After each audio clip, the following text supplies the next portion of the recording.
Assalamualaikum warahmatullahi wabarakatuh. Waalaikumsalam warahmatullahi wabarakatuh. Waalaikumsalam warahmatullahi wabarakatuh. Apa kabar Bapak Ibu sekalian? Baik. Baik. Alhamdulillah Pak, sehat Pak. Semoga kita selalu diberikan kesehatan ya Bapak Ibu ya, karena di masa pandemi ini sesuatu yang paling berharga yang harus kita capai adalah kesehatan. Itu adalah Amin. anugerah yang diberikan oleh Allah kepada kita di masa-masa ini. Bapak Ibu, di pertemuan kita yang keempat ini, di hari yang keempat, semoga masih semangat, smart, dan tentu saja masih punya keinginan untuk mendapatkan sesuatu yang baru. Baik, Bapak Ibu sekalian, pada pertemuan yang keempat ini atau hari yang keempat, kita akan masuk pada pembahasan mengenai prinsip-prinsip capaian pembelajaran, Bapak Ibu sekalian. Prinsip-prinsip dalam capaian pembelajaran hakikatnya memiliki dua prinsip, Bapak Ibu.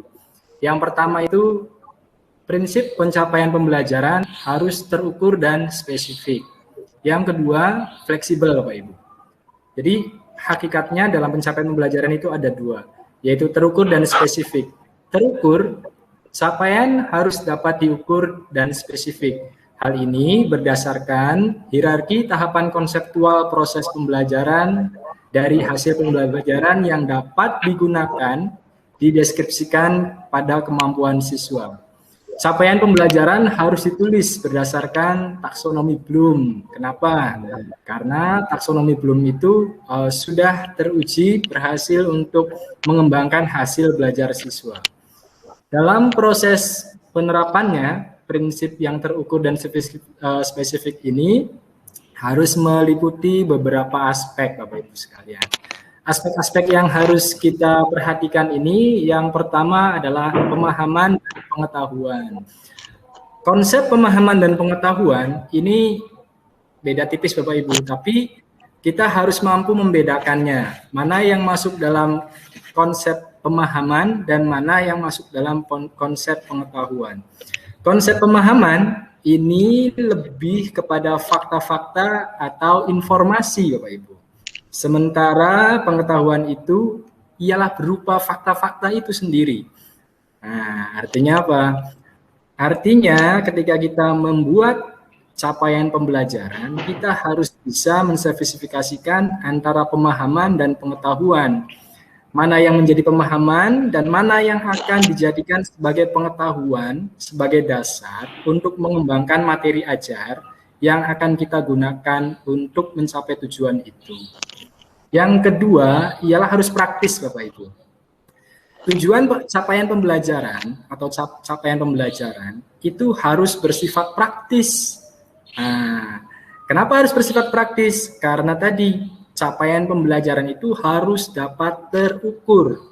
Keterukuran ini harus ditentukan dengan tadi, yaitu rumusan Bloom. Dan yang ketiga ini Bapak Ibu, yaitu keterampilan generik. Nah, keterampilan yang akan kita tuju. Keterampilan seperti apa? Bagaimana untuk mencapainya? Tentu ini harus kembali lagi yaitu praktis. Jika kita terlalu banyak menentukan keterukuran yang tidak spesifik, sehingga nanti akan ada banyak rangkaian kegiatan karena dari capaian pembelajaran ini akan menuju kepada proses pembelajaran. Oleh karenanya harus bersifat praktis dan tentu saja keterampilan yang kita ajarkan itu harus bersifat generik. Itu Bapak Ibu. Baik, kita lanjutkan. Yang kedua itu bersifat fleksibel Bapak Ibu. Fleksibel itu artinya sesuai proses dan tahap belajar siswa. Seperti di awal disampaikan bahwa sebelum kita merumuskan capaian pembelajaran, kita harus mengetahui fase atau tahapan dari proses belajar yang dimiliki oleh siswa. Nah, untuk kita, karena kita mengajar SMK, fasenya terdapat dua fase, yaitu fase E dan fase F. Itu yang harus kita pegang dulu. Nah, kemudian selanjutnya kita akan membuat capaian pembelajaran ini harus fleksibel. Bagaimana fleksibel? yaitu disesuaikan dengan kondisi yang pertama, lingkungan, sosial, kemudian Dudi. Jangan lupa Bapak Ibu, karena kita berada di SMK, maka Dudi juga harus menjadi fleksibilitas yang harus kita pertimbangkan dalam proses pembelajaran bagi peserta didik kita. Seperti itu. Fleksibel ini ya tadi sesuai dengan tahap belajar siswa yang disesuaikan dengan fase mereka masing-masing.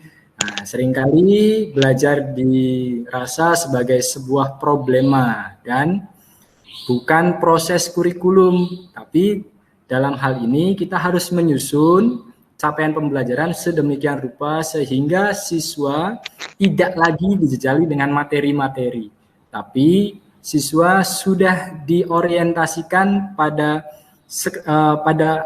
pemahaman yang mencangkup tentang keterampilan tentunya yang dapat diukur seperti itu.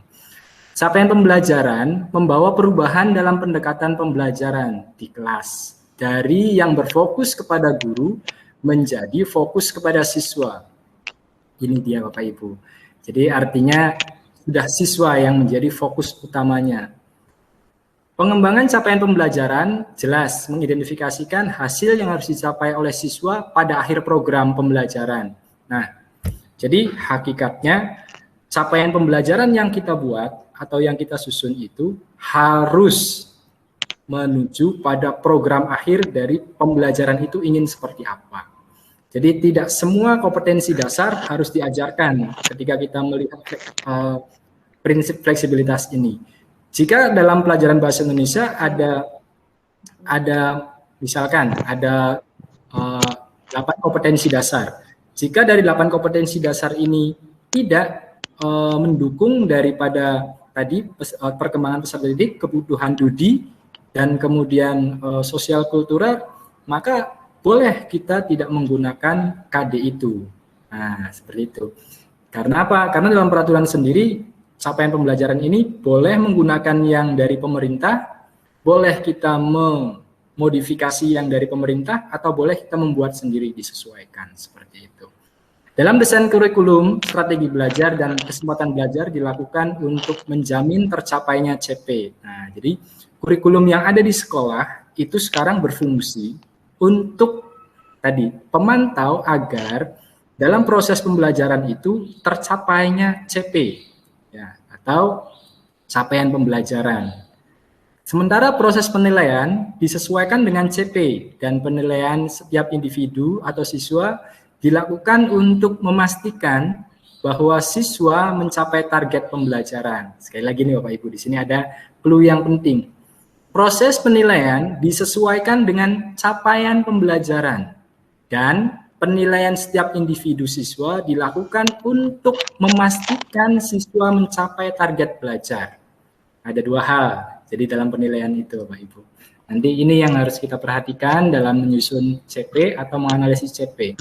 Apakah KD yang akan kita gunakan sebagai CP ini masih cocok atau tidak. Oke, baik Bapak Ibu, itulah tadi penyampaian tentang prinsip-prinsip capaian pembelajaran yang hakikatnya ada 2, yaitu harus terstruktur dan spesifik, kemudian yang kedua harus fleksibel. Baik, saya ingin bertanya kepada Pak Gatot nih yang kelihatannya masih semangat. Pak Gatot, kalau Pak Gatot sendiri dalam penerapan capaian pembelajaran, kira-kira akan seperti apa? Katakanlah memandang 1 KD itu, Pak. Kira-kira ketika Bapak memandang 1 KD, itu ingin dikembangkan seperti apa, Pak? Tujuan atau capaiannya, Pak? Ya, seharusnya memang harus dikembangkan, Pak. Karena yaitu dia balik lagi ke fase yang tadi, karena tingkat kemampuan siswa itu berbeda-beda, Pak. Betul. Baik hal dan kompetensinya, pedagogiknya.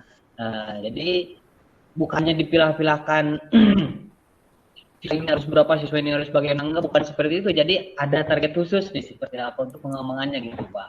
Oke. Itu Jadi mungkin menurut saya gitu, Pak. Betul, baik. Terima kasih, tepuk tangan dulu untuk Pak Gatot. Jadi apa yang disampaikan Pak Gatot, jadi capaian pembelajaran yang disusun itu tidak boleh dipeta-petakan begitu ya, Pak? Ya benar sekali Pak. Oke. Saya ingin mendengar pendapat dari Bu Nurjana. Bu Nur, bagaimana sependapat dengan yang disampaikan oleh Pak Gatot tentang capaian pembelajaran? Yang saya sependapat bahwa dalam capaian pembelajaran itu tadi kan karena terukur dan spesifik itu ya. Sekali dengan apa yang secara keseluruhan tadi. Oke, terima kasih Bu Nur. Baik, terima kasih Pak Gatot dan Bu Nur yang telah memberikan pandangannya untuk capaian pembelajaran ini, khususnya dalam prinsip perumusan capaian pembelajaran. Oke, baik.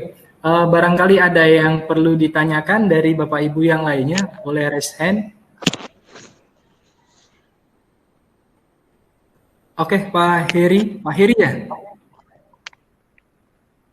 Iya. Silakan Pak Heri.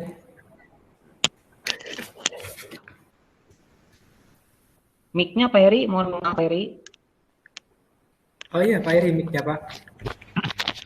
Ya Pak, terima kasih atas waktunya. Assalamualaikum warahmatullahi wabarakatuh. Waalaikumsalam warahmatullahi wabarakatuh. Tadi ya, yang sudah disampaikan oleh fasilitator, untuk penilaian kompetensi untuk peserta didik itu kan kita melihat dari karakteristik dan kompetensi ya Pak ya. Betul. Apakah itu bisa kita melihat penilaian itu di akhir setiap pembelajaran ya, atau ada tindak lanjutnya Pak untuk penilaian capaian pembelajaran ini Pak untuk peserta didik Pak? Baik, jadi penilaian kompetensi dan karakteristik ya Pak Heri, apakah dapat dilakukan di akhir atau bisa dilakukan di tengah atau di awal, begitu Pak Heri? Iya Pak.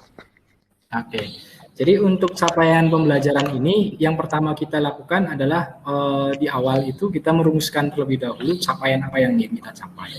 Kemudian dalam perjalanannya ketika kita menemukan sebuah ketidaksinambungan terhadap capaian yang hendak kita tuju, maka capaian pembelajaran ini bisa kita ubah. Akan tetapi ingat bahwa dalam satu kelas atau dalam satu rombongan belajar itu ada fase dan ada kemampuan anak yang berbeda Pak.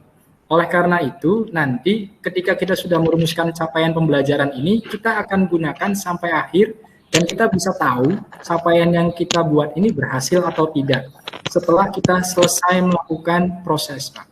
Jadi kita tidak bisa menentukan di awal, di tengah, tapi capaian pembelajaran ini dapat kita ukur setelah kita menyelesaikan proses pembelajaran. Mungkin Pak seperti itu. Barangkali dari yang lain cukup. Ya, terima kasih Pak. Baik, sama-sama.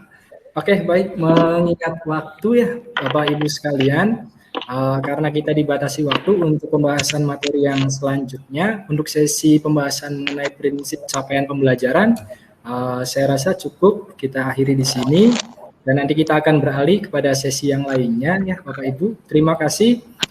Saya tutup untuk sesi ini. Assalamualaikum warahmatullahi wabarakatuh. Waalaikumsalam.